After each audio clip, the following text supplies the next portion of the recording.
prayer for today is from the Vedas, Upanishads. It's on page 48 of this book, Universal Prayers. The top of page 48.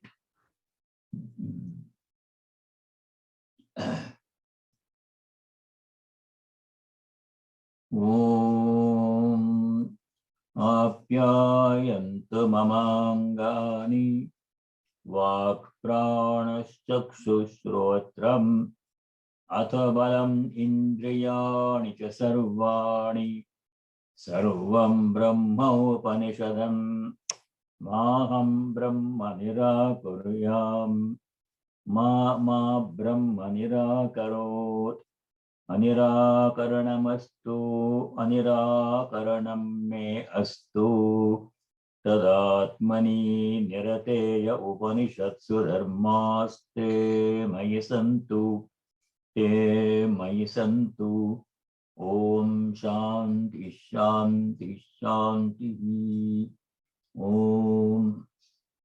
I pray that all parts of my personality, sense organs, speech, breath, eye, ear, strength and all the senses become perfected and function in perfect harmony. Everything that is visible to the mind through the sense organs is nothing other than Brahman described in the Upanishads. May I never reject this truth. May I never reject Brahman. May there be no rejection at all. As I am engaged in experiencing this truth in this life, I am striving hard to get the experience. May all the virtues described in the Upanishads come to me and reside in me. All the virtues such as truthfulness, purity, straightforwardness, and strength, may all those qualities come to me and reside in me. Om peace. May there be peace and joy in our hearts. May there be peace and harmony amongst all beings. And may there be peace everywhere in nature. Om Shanti Shanti Shanti. We shall continue chapter 8.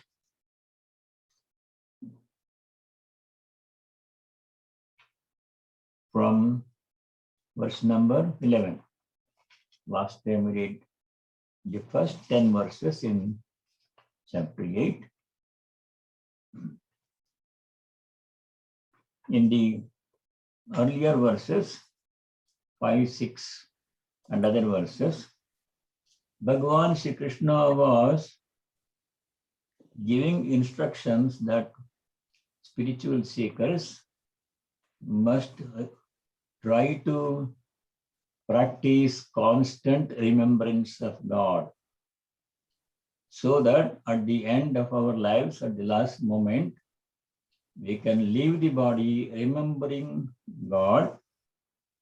Thereby, we can assure a future, spiritually bright future, either liberation or rebirth in a conducive family, conducive to further spiritual progress, as we saw in the 6th chapter. In the 6th chapter, Arjuna asks a question in verses 37, 38, 39. Arjuna's question was, in chapter 6, what happens to a person who does spiritual practice but does not succeed in obtaining and reaching liberation? In the meantime, death comes. What happens to all the work such a person did? From verse 40 onwards in chapter 6, Bhagavan Shri Krishna says, nothing whatsoever will be lost. Even if a little bit of spiritual practice has been done, that will be saved, and in the next birth, his spiritual life will continue from where he left off, he or she left it off in the previous birth. The next birth will be in a family of well-to-do people, educated people, and the Sattvic people or in a family of yogis, so that this person can continue spiritual practice without any hindrance. So that we saw. Now, how to remember the Lord, God, or Brahman in the last moment. Someone asked last time, the emphasis on last moment, but that's when our future is going to be decided.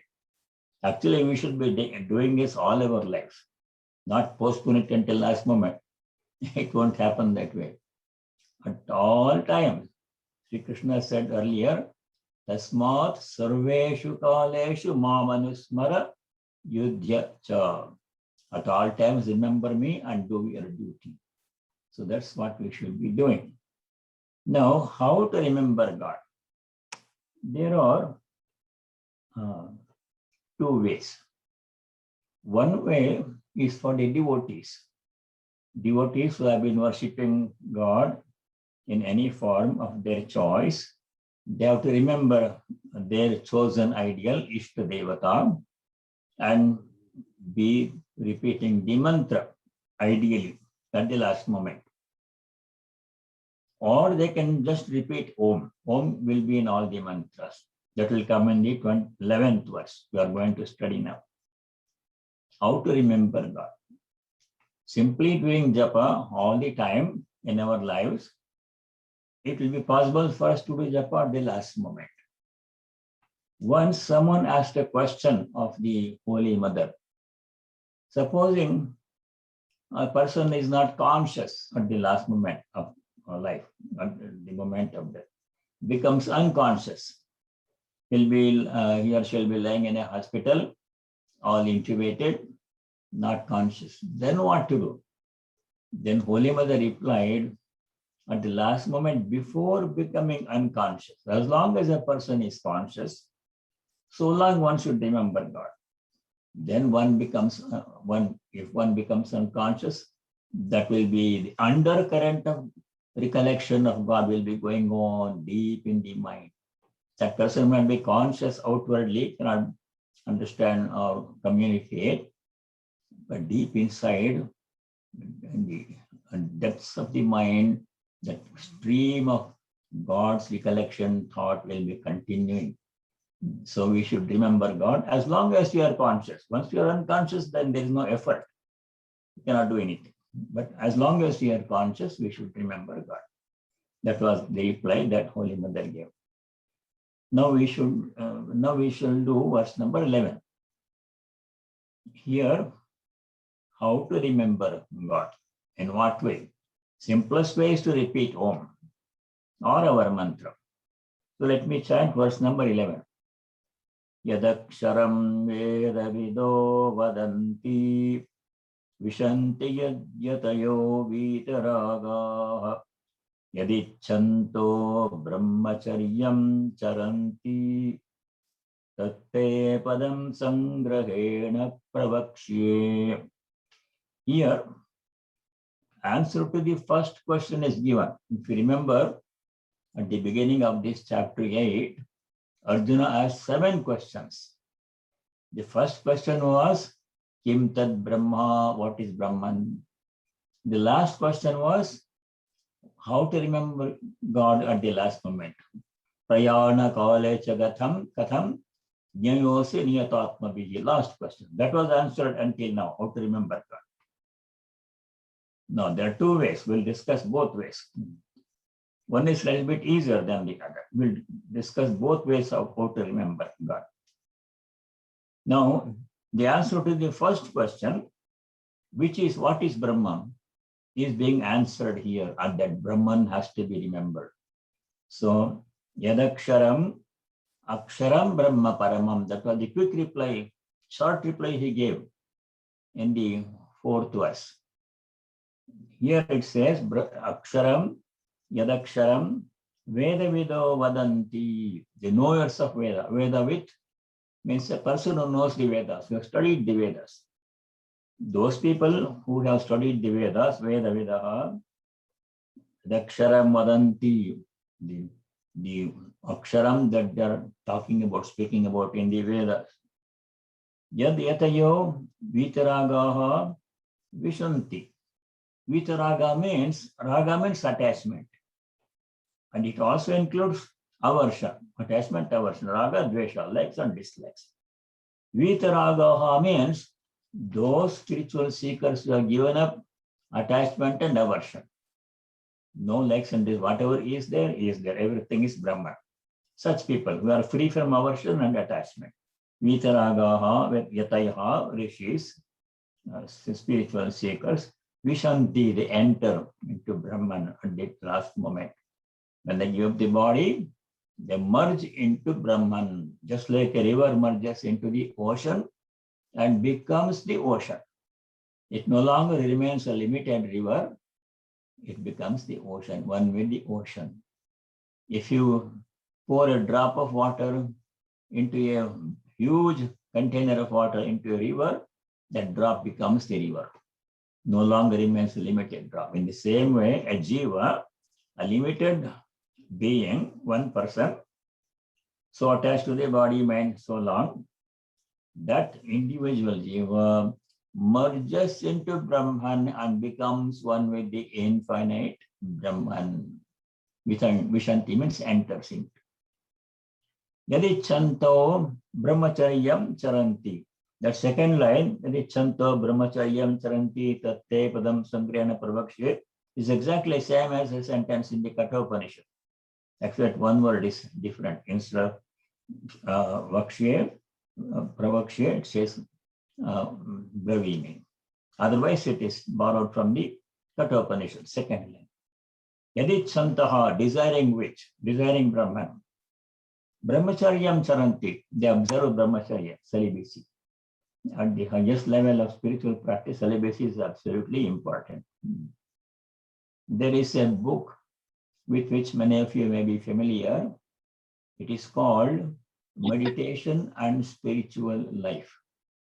Meditation and Spiritual Life. It was written by Swami Yatishwarananda. Actually, it was notes taken from his lectures. In that book, Meditation and Spiritual Life, Swami Yatishwarananda has given detailed instructions on how people can observe brahmacharya, how to practice brahmacharya. He has given separate instructions for married people and for unmarried people. Brahmacharya, one has to practice by in thought, word, and speech. Mind also must be kept free from lustful thoughts. Yadi chanto brahmacharyam charanti, desiring which? Desiring Brahman, people observe brahmacharya. Tatte padam sangrahena pravakshe. Padam means goal, ultimate destination where we have to go, Brahman. That is Param. Tat padam te sangrahena means briefly. Pravakshe, I'm going to explain to you. So this is Brahman, the ultimate reality, which is our ultimate goal. Once we merge in Brahman, that is it. We'll never come back as an individual jiva. We'll never come back to the domain of ignorance that we know. In this commentary, what is Brahman? Here he is not given detailed description of Brahman. He simply says, Aksharam Veda Veda Vadanti. Akshara means imperishable. Everything other than Brahman is perishable, as we have seen before. Everything has a beginning and an end, birth and death. Everything changes. 6 different changes happen to everything. The only thing that does not change in any way is infinite, eternal, is Brahman. Once you merge into that, that is end of our individual life, limited life. At the body mind level, we become one with the divine. We merge in God. That is what we call liberation or moksha. Now, what is that Brahman? Can it be described? No, it cannot be described. See, because it has no qualities. A thing can be described if it has qualities. We can describe a person in terms of his qualities. Person, if a new person we meet, we'll try to know his name, what kind of work he or she does, what town, hometown, what language, all those things we can find out, describe the person. But when it comes to Brahman, it has no such quality. It has no hometown, it has no language, it has no work, it has no profession, nothing. How to describe Brahman? Only in negative terms, neti, neti. Now for that, I'm going to Brihadaranyaka Upanishad. It's a very big book, biggest Upanishad, Brihadaranyaka Upanishad.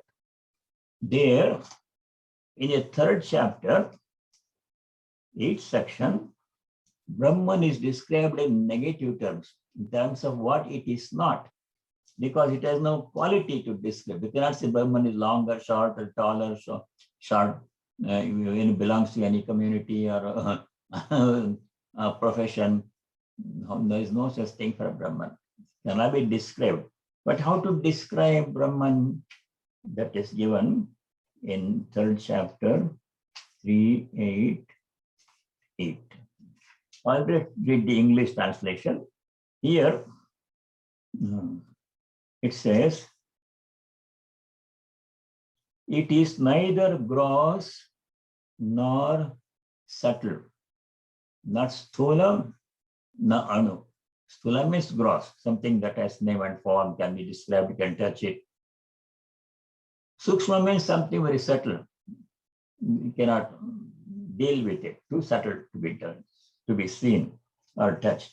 It's neither gross nor minute, neither short nor long, neither red color or oiliness, neither shadow nor darkness, neither air nor ether, unattached, neither savor nor odor, neither has a smell or smell, without eyes or ears, without the vocal organ or mind, no sense organs, non-luminous, without the vital force or mouth, no sense organs, not a measure, and without interior exterior. There is no inside outside problem.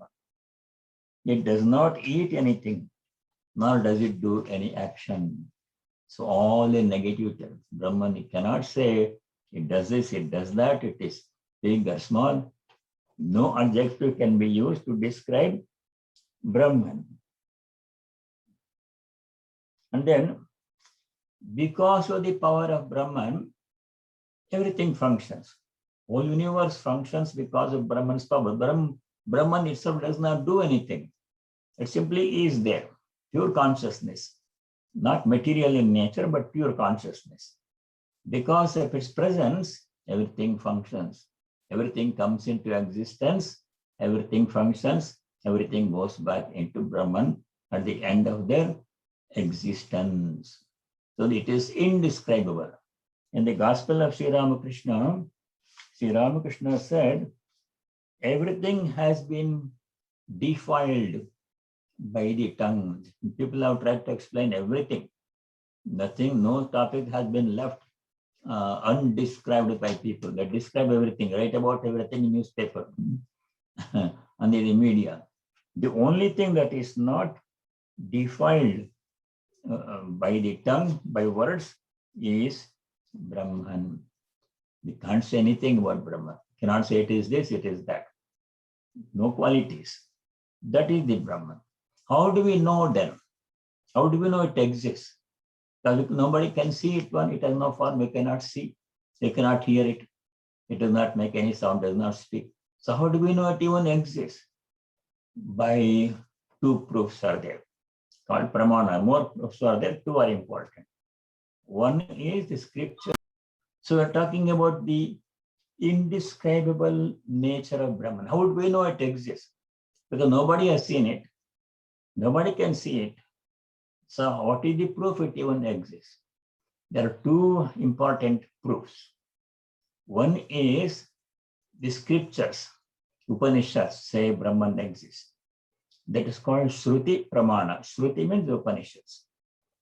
Now, Upanishads are considered to be the source of highest truth. Not the Puranas and Mahabharata, Ramayana, they also contain truth, but they are mixed with stories and other things to make it interesting. In Upanishad, the bare truth is given as it is. That is Shruti. But how do we know that the Upanishad, what the Upanishad says is true? The next pramana is Apta Vakya Pramana. Apta means the dearest person. People like numerous, innumerable sages over the centuries and millennia have experienced Brahman, and they are saying from their experience it exists, and you can also experience it. They're saying if you do this, this, and this, you will experience Brahman. So if you do those things, we'll experience Brahman. It has to be known by only experience, not by reading about it in books, not by hearing about it in lectures, but only by doing spiritual practice as described by the sages. We have seen that one, experienced it. Can we also, all of us can experience Brahman? No one is exemption. Everyone can, because it is our true nature. It's our innermost center of our personality is Brahman. He's there within us. So those are the ways in which we have to start a hypothesis. Brahman exists. That's why the opening prayer said, Naham Brahma Nirakuryam. May not reject Brahman. If I reject it, then I will not be able to participate, not be able to experience. Then I will just remain an limited jiva all the time. We don't want that. So how important it is to know Brahman, to experience Brahman, knowing by experience, is explained in the next verse in the Brihadaranyaka Upanishad. There it says, O Gargi, whoever lives this world without experiencing Brahman, one's true nature, such a person is a wretched person, saha kripanaha. A person who leaves the body without knowing God, devotees call it God, Jnanis call it Brahman, same thing. God has qualities, easy to worship, name and form is there. We can chant God's name, we can describe God's glories, we can chant hymns, we can worship God in different ways. That's easier. Jnanis don't do any of that. They only meditate on Brahman, their true nature. That person who leaves this world without knowing Brahman, by following any of these practices, such a person is a wretched person. Yova etadaksharam gargi aviditva. Aviditva means without knowing. A small lokat paritik, leaves this world, that means dies, spends the whole life in engaging in worldly pursuits and dies before knowing Brahman, without knowing Brahman. Such a person, saha kripana, is a wretched person. Ataya etadaksharam gargi viditva, a small lokat prati. Viditva means knowing. After experiencing Brahman, if a person leaves the body, that means dies. Such a person is a true Brahmana. So Brahmana is a person who knows Brahman. Without knowing Brahman, some people say, I'm a Brahman. It doesn't mean anything. You should know Brahman. That's how important it is, because it is our true nature. We are that by nature, pure consciousness. So it is that Brahman, to know which one has to practice brahmacharya. Coming back to verse number 11. Yadichanto brahmacharyam charanti. One has to practice brahmacharya and other disciplines, not only brahmacharya. Truthfulness, purity, all those things we have to practice. Those are the ways, practices we have to do to know Brahman. That is the ultimate, final goal of life. After reaching that, there is nothing more to be achieved. Worldly goals are limited. If you achieve certain goal, then there is next goal to be achieved. If you become an executive in a company, then you have to become the vice president. You become a vice president, then you have to become a CEO. Then you have to become the president. Then you have to become a board member. All those things. But there is no end. Do this, one more thing you've done. Do that, one more thing to be done. But once you reach Brahman, no more thing to be done. Ultimate final goal of human beings. We become one with the divine. No separation. In the Upanishad, there is a very nice verse. That verse says a river flowing in different directions, sometimes towards south, sometimes towards west, limited river, it has its own course. So long as it is a river, it's limited, one river. So many other rivers are there. When this river reaches the ocean and merges into the ocean, what happens to the river? It becomes the ocean, one with the ocean, does not remain a river anymore. It expands into the whole ocean, it becomes the whole. So that's what happened to Jiva. We are all individual Jivas, a limited person, one person during this one limited life, doing this, doing that, ignorance. What happens when we reach Brahman, experience Brahman? We become one with Brahman, we become infinite. We give up our limitation, all limitations, we become infinite. That's liberation, it is moksha. That is salvation. That is the goal of life. To achieve that goal, we have to practice among other disciplines. Brahmacharya and others, truthfulness, purity, and meditation, all those things we have to do.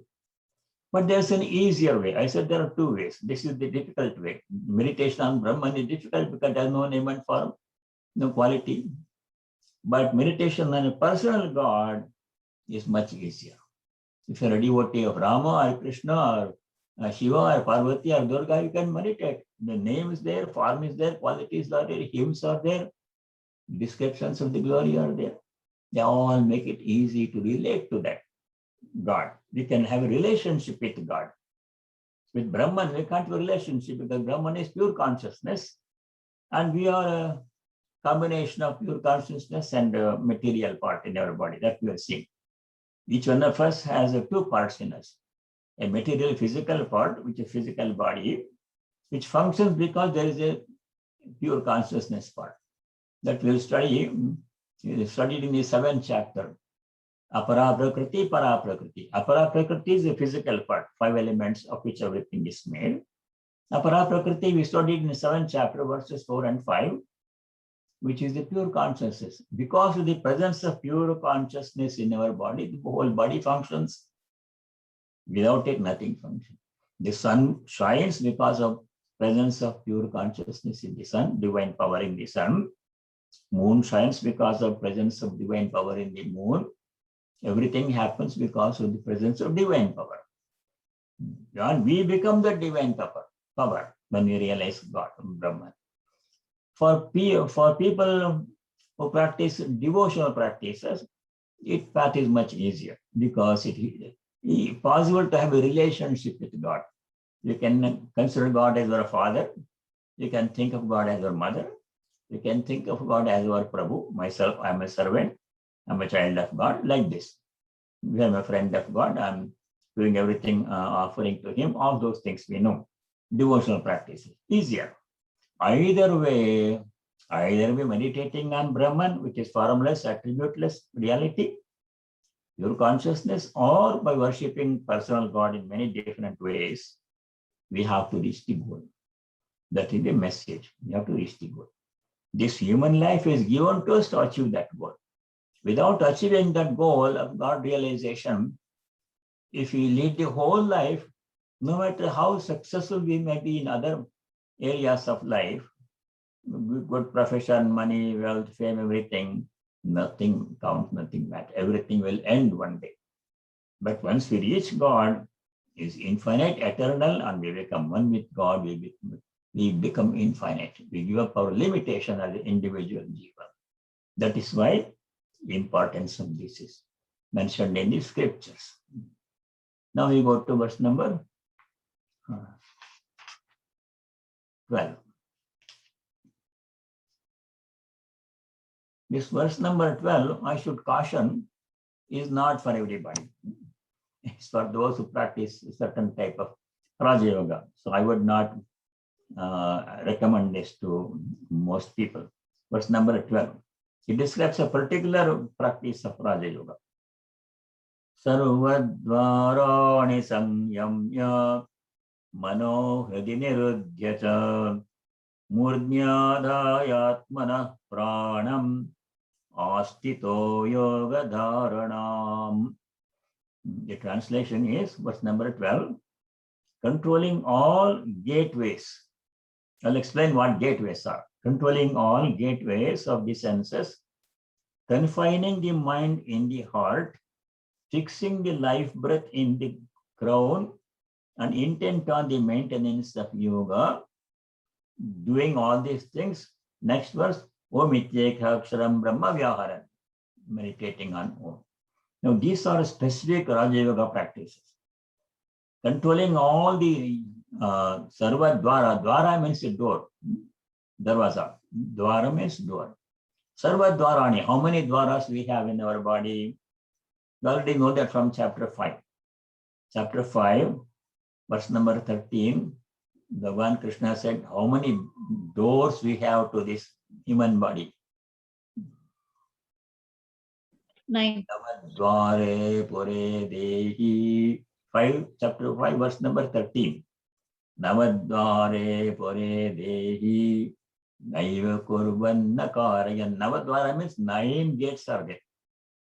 Our body has 9 gates for input output. You know what they are? 7 in the head and 2 below. 7 doors in the head are 2 eyes, 2 nostrils 4, 2 ears 6, mouth 7. 7 openings in the head itself, doing different functions. Eyes convey the form and distance and shape and size, color, everything. Ears convey the sound, etc. That we know. 7 openings in the head, in this area, and 2 below for excretion. 2 below. That makes 9. Now that came in chapter 5, verse number 13. Navadvare pure dehi. What is the intention of this is we have to control all of them. We should not let all kinds of things enter the through the eyes. We should be selective in what we see. We should not let all kinds of sound enter the ears. We should be selective in what we hear. All kinds of profanity, everything comes in the news media. So we should be careful what we hear, what we see. Like that. All kinds of words should not be spoken through the mouth. Only truth has to be spoken nicely, good words. All kinds of food should not be eaten through the mouth. That is selective in what we eat. All those things we already know from earlier studies. That's why we have to know these 7 openings are there in the head. So now Sarvadvarani, controlling all these 9 gates. Samyamya. Samyama means control, controlling the 9 gates. What goes in and comes out from them. Manaha Hridi Nirudhya. Mana means mind, Hridi means in the heart. Focusing the mind in the heart. Murdhya Adaya Atmanaha Pranam. Fixing the prana in the crown between the eyebrows, or in the crown means at the top.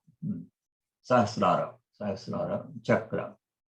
Intent on the maintenance of yoga. Yoga dharanam astitaha, practicing yoga. Doing all these things. Om Ityeka Aksharam Brahma Vyaharan Ma Manusmaran. Next verse. Now that is difficult for most people, not recommended for everybody. Simply chanting God's name is enough for 99% of the people. This is for those who have been practicing a certain type of yoga under proper guidance. To do all these things, we need a guru who knows all these things. Not anybody can teach all these things. So that is not for all. For those who can do it, that is good. For other people, majority of us, what is the way? Number 13. Om Ityeka Aksharam Brahma Vyaharan Ma Manusmaran. Let me chant verse number 13. Om Ityeka Aksharam Brahma Vyaharan Ma Manusmaran Yah Prayati Tyajan Deham Sayati Paramam Gatim. The person reaches Paragati. Paramam Gatim. Param means supreme.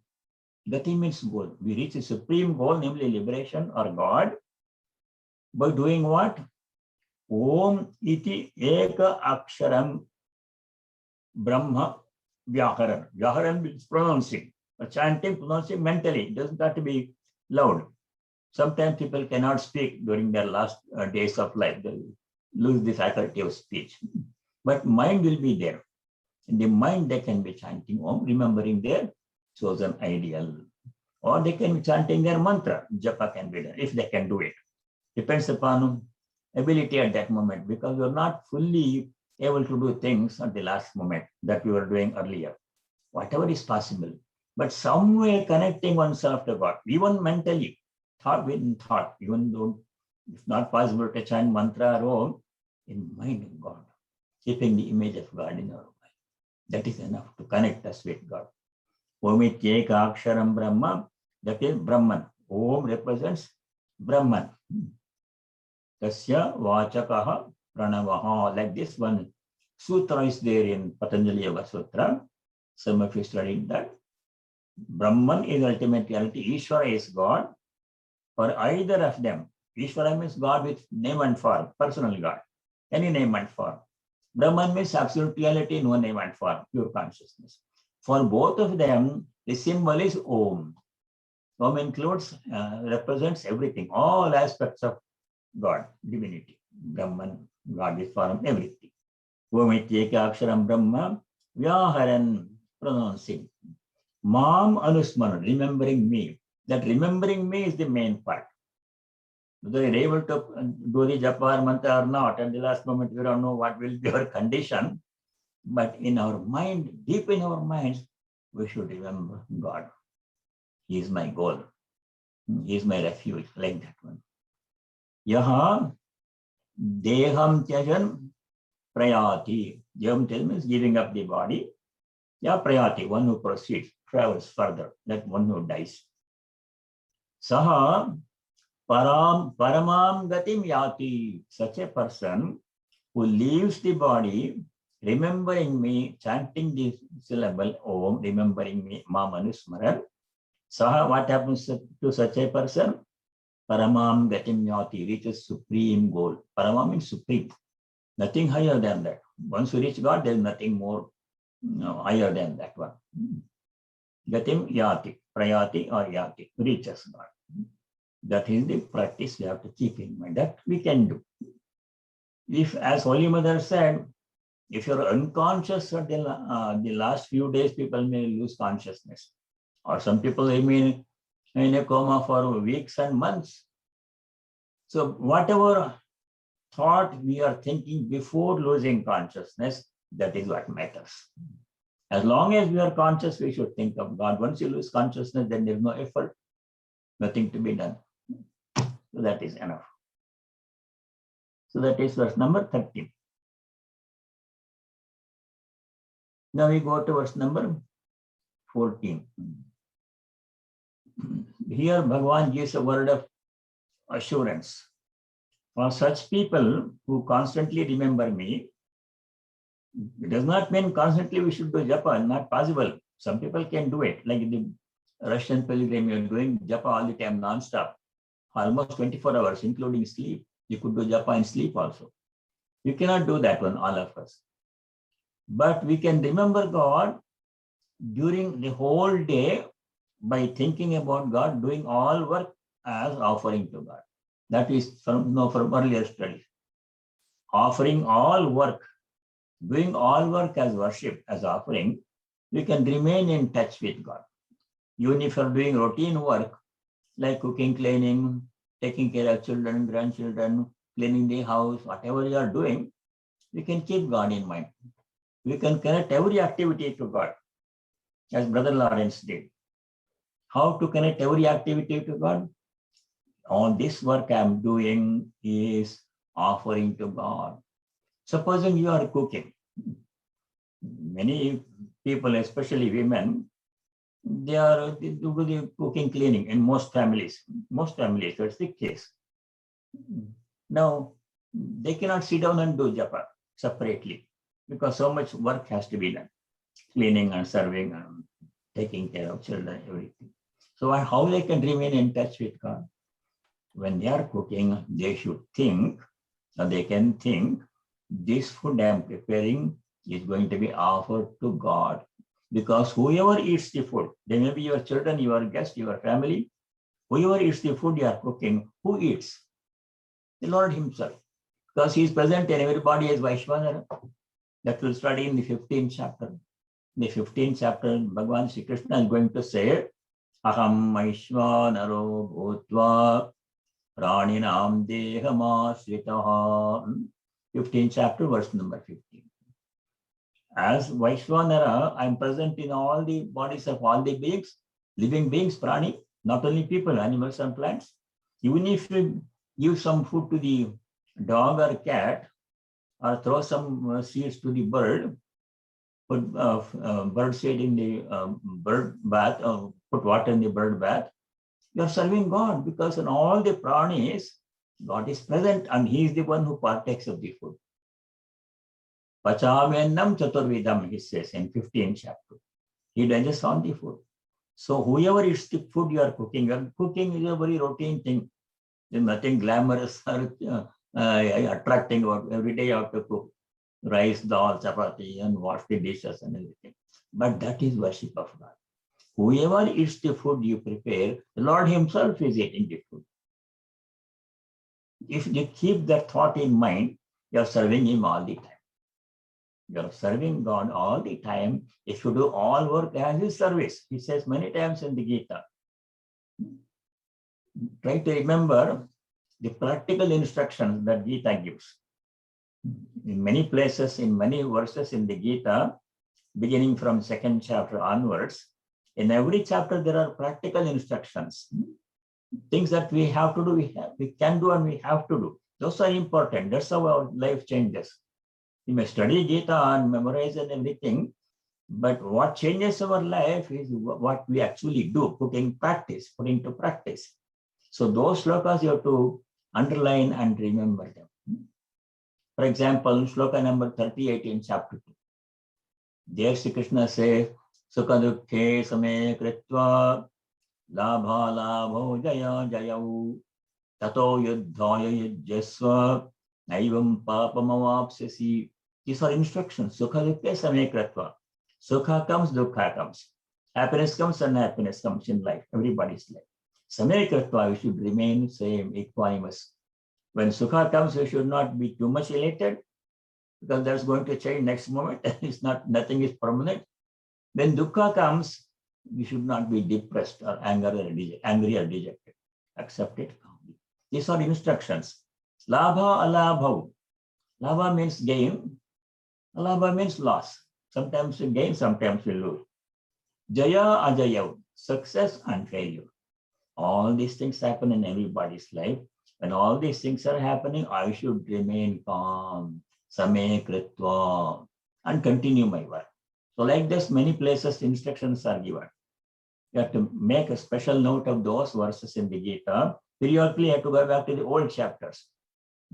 Gita is not a one-time linear study. You have to keep on going back to earlier slokas, especially mark those verses where instructions are given and put them into practice as much as possible. So so verse number 14 we have to do. Ananya cheta satatam yamam smarti nityashah tasyaham surabha partha nityayuktasya yoginah. The encouraging part is tasyaham surabha. Surabha means easy to obtain. I'm easy to get. To those people who always remember me. Sasya, of such a person, aham sulabha, I'm easy to get. If you take, Swami Sri Ramakrishna said, if you take one step towards God, God takes 10 steps towards you. But that one step is our responsibility. You have to take the first step. If you are busy with the world, then God will watch us. Just like a mother watching the child play with the toys. As long as the child is happy with the toys, mother is watching. But when the child throws away toys and wants only the mother, cries for the mother, then she will come. Whatever she is doing, she will even give and take the child in her lap. So we have to take the first step. God will come 10 steps towards us. Swami Turiyananda, in one of his letters, wrote this one. If you take one step towards God, God takes 10 steps towards you. This is his experience. He said, I'm writing it from experience. It's not theoretical information. These people have experienced it. So we have to take the first step. If we take the first step, then God will be very pleased with us. We are interested in Him, knowing Him, in serving Him, then He will come 10 steps towards us. This is a very positive, encouraging message of Gita. Vedanta has a very positive philosophy. So let us do verse number 14. Ananya cheta. Chetas means mind. Anya means different. Ananya means not different, not thinking about anything different other than God. We should think about God as much as possible all the time. Ananya cheta satatam, always, not intermittently but continuously. Yaha mam nityashaha smarati, one who constantly remembers me, mam smarati. Constantly we have to remember God in the midst of our duties. Tasya aham sulabha partha. O Arjuna, I am easily obtained by such person.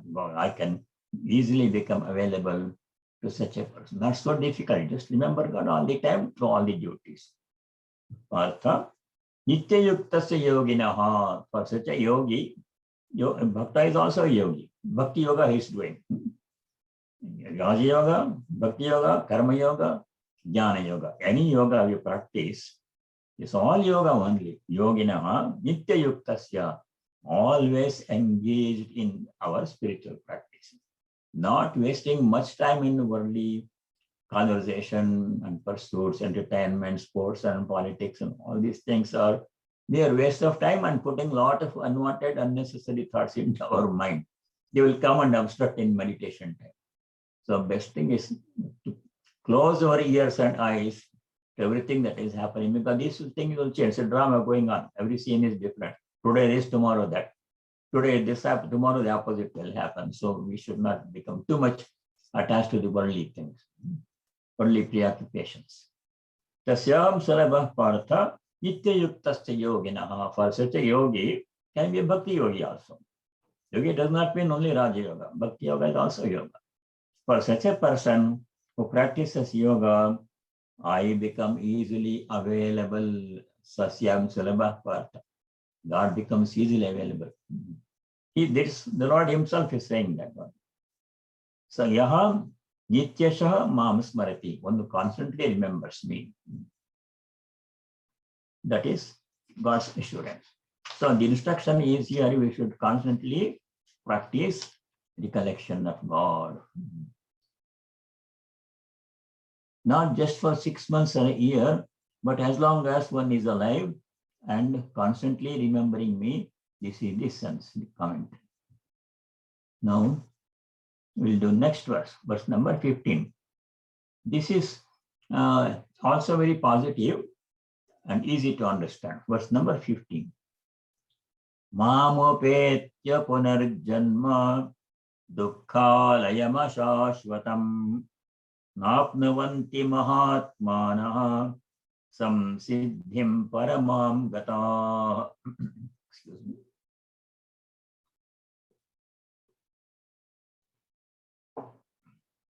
Similar verse comes in next chapter also. Mam upetya, reaching me. Reaching me means reaching God. Dukkhalayam ashashvatam punarjanma na apnuvanti. Who mahatmana, the great souls, serious spiritual seekers, punarjanma na apnuvanti. They won't come back to the next life. This will be their last life. They will reach God. At the end of this life, they will reach God and merge in God. Or there is another school of thought. They don't want to merge in God and lose their individuality. They want to keep their individuality as a devotee. They believe that they will stay with their chosen ideal, with their Lord, forever in the divine realm, divine loka. For example, worshippers of Vishnu, Vaishnavas, they don't want to merge in Vishnu. All of them, they don't want. They want to remain separate, keep their individuality. That's okay.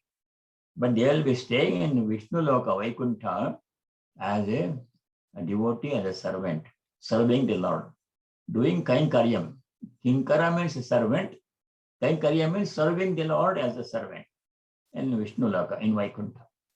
Devotees of Shiva, they like to believe that they will go to Kailasa, the place where Shiva lives, and they stay there as devotees separately, not merging in Shiva. Separately, they will live as servant of Shiva, enjoying his divine presence. So that is also possible. These are different views, what happens. But Jnanis, they don't want separation. They want to completely merge in Brahman. They don't want anything to do with the individuality, embodiment. Is all very temporary. Only one, I want to become one with Brahman. I want to become Brahman. Because I'm already that one, I simply don't know. That is Jnani's position. But depends on our state. Sri Ramakrishna and Hanuman, they are examples of those devotees who didn't want to merge in God. Actually, Sri Ramakrishna prayed to Divine Mother, for Divine Mother, don't give me Brahma Jnana. If you give me Brahma Jnana, everything only remains, Brahman remains. No Ramakrishna, no Kali, no Divine Mother, no devotee, no child, no mother. I don't want that. I want to remain separate as your child, always playing on your lap. Grant me that separation. He had Brahma Jnana under Totapari, he reached Nirvikalpa Samadhi. He could have stayed there. No, he said, no, I want to come down to the plane of duality. I want to remain forever as your simple child playing on your lap. And I want you to be my mother always. That was his choice. Same thing about Hanuman. When Sri Rama asked Hanuman to ask for a boon, Hanuman could have asked for Brahmajnana. No, he said, no, I want to remain separately as your servant, forever serving you. If you give me Brahmajnana, then only Brahman will be there, no Rama, no Hanuman, no Prabhu, no Dasa. I don't like that. I want to remain a servant. Wherever Rama's name is taken, Rama's glories are chanted, Rama is worshipped, Hanuman will be there. That's what he asked Sri Rama. Wherever your name is taken, in any part of the world, anywhere at any time, I want to be there, listening to the chanting of your name and glory. That's preferable to me than liberation, Brahmajnana, all those. Give it to those who are seeking. So he asks for separation. That's why we say, Hanuman says, Yavat sthasiti te nama loke mama kalevaram tavat tishtata rajendra varoyam me vikangshitaha. Vara means a boon. Vara also means a bridegroom. Vara means a boon here. When Sri Rama asked Hanuman to ask for a boon, he says, this is what Hanuman asked for. He doesn't want liberation. He doesn't want Brahmajnana. He says, Yavat Dhinama Loke Stasati. As long as your name is taken anywhere in this world, Tavat Mama Kalevaram Tishtatu. So long may my body remain as Hanuman. I don't want to merge in Brahman. I want you to be my Lord, Prabhu, always. And I want to be your humble servant, Hanuman, serving you for all time to come. So Hanuman is present. Wherever Rama's name is taken, Hanuman will be present by his own choice. This was seen by Swami Brahmananda in Varanasi. I think Ramnam Sankirtan was going on. Devotees had gathered to sing Ramnam Sankirtan. Just before Sankirtan began, an old man came, unkempt man came, sat down in a corner. Nobody paid any attention to him. As soon as chanting was over, people start talking about other things. Quietly, that man slipped away. Raja Maharaj, Swami Brahmananda, saw that man, recognized him as Hanuman in disguise. If he comes as Hanuman, then there will be big hoopla. Everybody Hanuman like that one. Came in disguise, quietly listened to the chanting of Ramnam Sankirtan, quietly left. He will be there. That's why whenever we do Ramnam Sankirtan, in this country we do once a month. In India and Center, they do twice a month on Ekadashi days. We keep a separate asana for Hanuman, because he will be there. Yatra yatra Raghunatha Kirtanam tatra tatra kritamasttakanjalim Bashpavari Paripurnalochanam Marutim Namata Rakshasantakam. Wherever Raghunatha's name, Rama's name is Kirtanam is chanted, there Hanuman will be present. How will he be present? He will be present there with his Kritamasttakanjalim, his hands folded in devotion, head bowed down in devotion, Bashpavari Paripurna Lochanam, eyes full of tears of joy and devotion will be there. That is why remembering God in any way we like is the simplest way. All this Raja Yoga practice, putting prana here and sahasrara, those are complicated things. You don't have to do that one. So here it says, verse number 15, Mamopetya, reaching me. What happens? Mahatmana, great people who reach me, who reach God. What happens to them?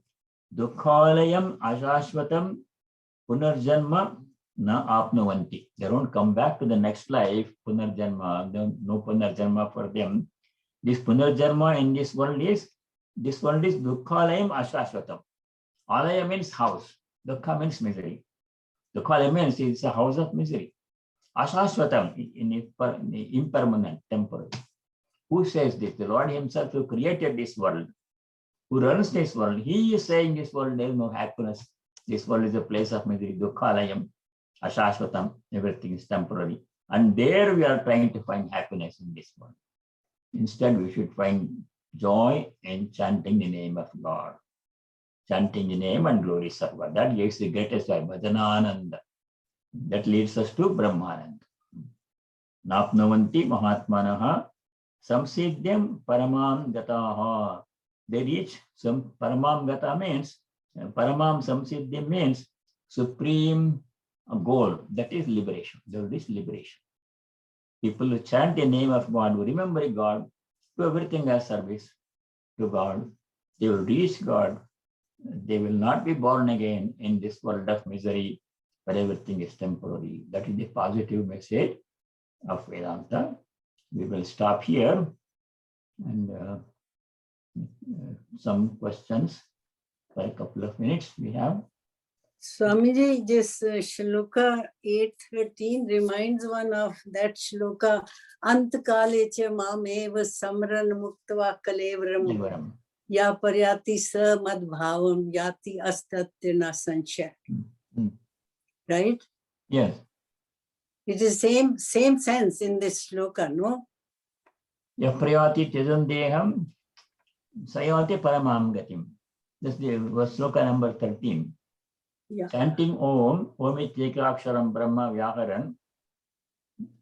Om, which is Brahman, represents Brahman Ishvara, both personal God, impersonal God. Both. So isn't it similar to that Antkale cha mameva samran muktva kalevram? Same, no? That also is very nice shloka because it just tells you, Antkal mein, if you take the name of Om, you will come to me. Yes, if you take the name of God at all times and try to remember God at the last moment, then reach him and that will be liberation. Yeah. These verses are very nice, very positive message of assurance. And Swamiji, you were talking about shloka 15, chapter 15, shloka 14. Is that okay if that shloka one speaks in mind before eating food?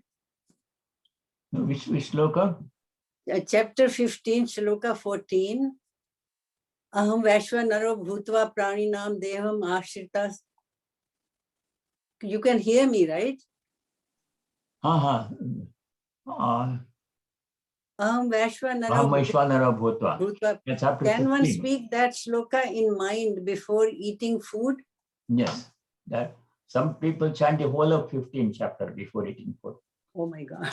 Before in North India, generally, when Swamis and devotees take food, they chant the whole of 15. It's only 20 slokas, short chapter.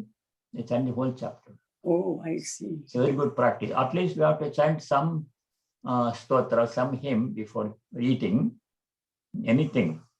Even before drinking water, we should offer it to God and then we should take it. Without doing prayer, we should not eat anything. We should not do any work actually without doing prayer. Yeah, okay. Thank you, Swamiji. Okay. So see how easy Sri Krishna makes how easy for all of us. That is so true. It's such a good book. But just focus on the slokas where instructions are given to practice. For example, in chapter 6, verse number 16, 17, 18, the instruction given is to practice moderation in everything. In food, in work, in rest, relaxation, you have to practice moderation.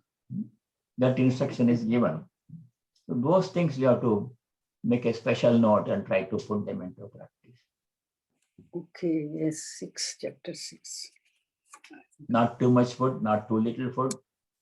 That sloka, I remember, not yashnatastu lokosti, nachayekantamanashnataha.